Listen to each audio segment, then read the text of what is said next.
Welcome. Today, we will be discussing a highly contagious and dangerous disease known as the yellow fever.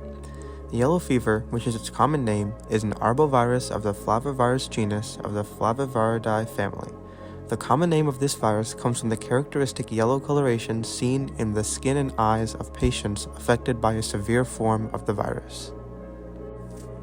The yellow fever virus is a small and spherical nucleoplasmid containing a viral genome surrounded in a viral tegument-laced envelope with embedded envelope proteins. This single-stranded RNA-enveloped flavivirus is 50 to 60 nanometers in diameter. The outer layer of the virus consists of lipoproteins designed to protect the virus and help it attach to host cells. The virus's proteins are encoded by the positive sense RNA genome located in the inner core. This genome is transcribed into new viral proteins within the host, which are then assembled into new viruses that spread to other uninfected host cells, rapidly multiplying the self-replication process. Yellow fever has been a significant public health concern for centuries, with its origins dating back to 1000 BC in Africa. The first documented outbreak of yellow fever occurred in 1648 in the city of Yucatan, Mexico. From there, the disease spread to other parts of the world, inciting outbreaks in New York, Boston, and Charleston in 1668 and 1699. The people working near the forests of sub-Saharan Africa were the ones who would first contract the disease due to primates in the forest having the disease and mosquitoes spreading it from them to the humans. These humans would then spread it to other people through mosquitoes, giving this disease a continuous form of survival through time.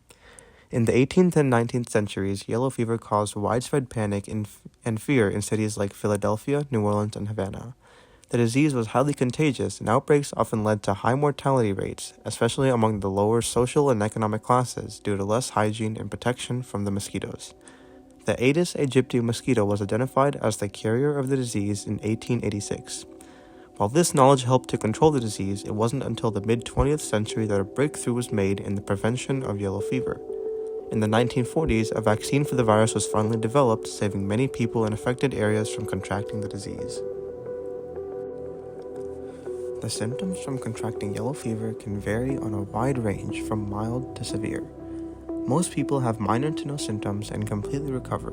For others, the symptoms typically start to appear 3 to 6 days after infection. The initial symptoms, which can consist of the sudden onset of fever, chills, severe headache, back pain, general body aches, nausea, vomiting, fatigue, and weakness, mostly get resolved within a week, while for some, the fatigue and weakness may last several months.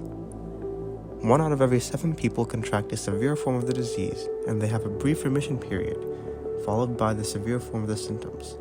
These symptoms consist of high fever, yellow skin or eyes caused by jaundice, bleeding, shock, and organ failure. 30 to 60% of those with the severe form of the disease end up dying, oftentimes due to liver and kidney failure. The good news is that once you're infected, you gain protection against future infections of this same disease. The yellow fever is found predominantly in sub-Saharan Africa due to the lack of adequate vaccination and the prevalence of contact between humans and forests containing infected primates and mosquitoes. The most common countries where yellow fever is found include Senegal, Ethiopia, Uganda, and the Democratic Republic of the Congo. In South America, yellow fever is found in countries such as Brazil, Peru, Colombia, and Ecuador. There have been some recent outbreaks in countries where the disease was not previously found due to travel and trade, with these regions having a high occurrence of the fever. In this graph, we can see the geographical distribution of yellow fever occurrence and transmission. A represents the presence and absence of yellow fever over a 25-year period by province. White represents the absence, while red represents the presence of yellow fever reports. B shows model predictions giving the estimated probability of at least 1 yellow fever report.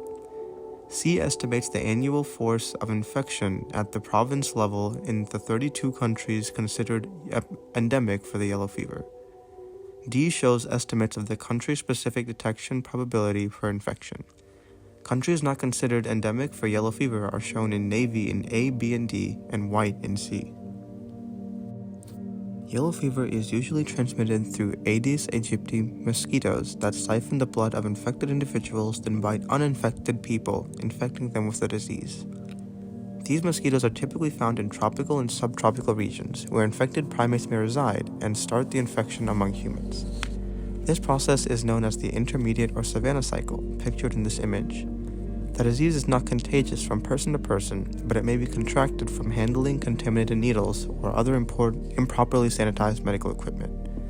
Once the disease starts spreading between humans through mosquitoes, it is known as the urban cycle.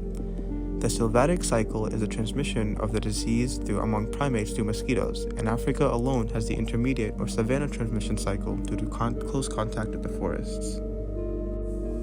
One of the primary organs targeted by the virus is the liver. After invading the liver, the virus causes inflammation and damage to the liver cells. This affects major functions performed by the liver, such as the production of bile, the removal of waste products, and the regulation of blood sugar levels, and leads to the characteristic yellow coloration in the skin and eyes, which is what gives the virus its name. The virus can also attack the heart, kidneys, and other organs that can lead to serious complications and potential death.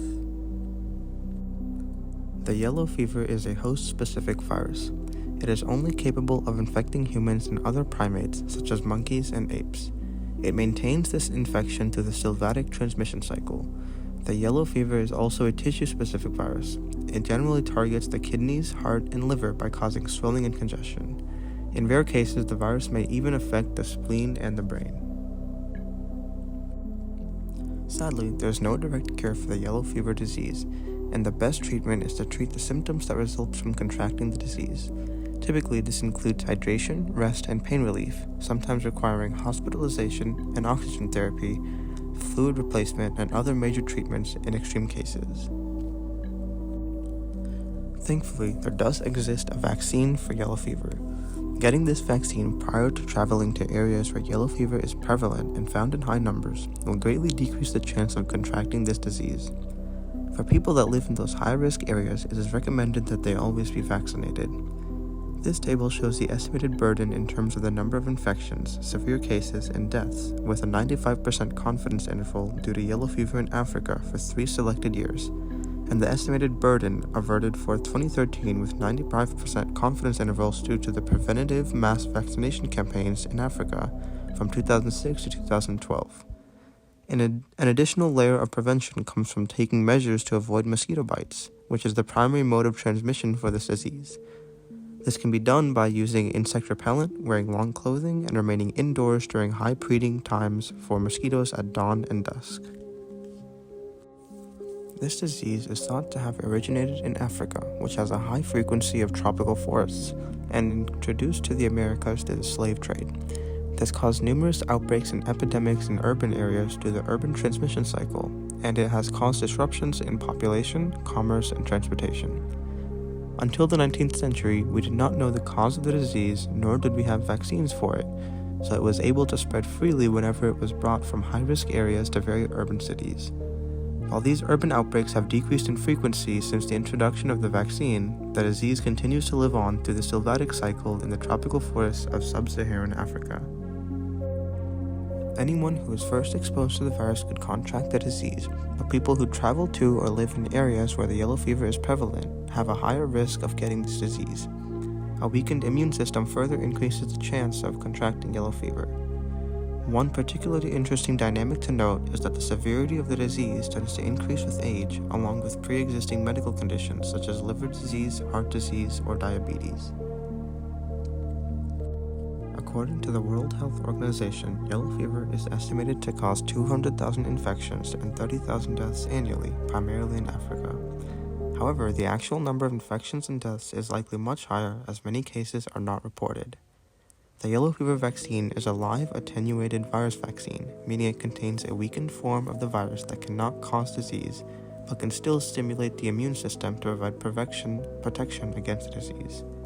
The yellow fever is classified as a Category A bioterrorism agent by the United States Center for Disease Control and Prevention, meaning it is considered a significant threat to public health and national security. The yellow fever is a very deadly and highly contagious disease, being one of the oldest human diseases on record, but there are many ways for us to protect ourselves against it, and it is important to take precautionary measures whenever you think you may possibly come in contact with carriers of the disease to keep yourself and others safe from this highly dangerous virus. Thank you for taking the time to listen to this documentary about the yellow fever.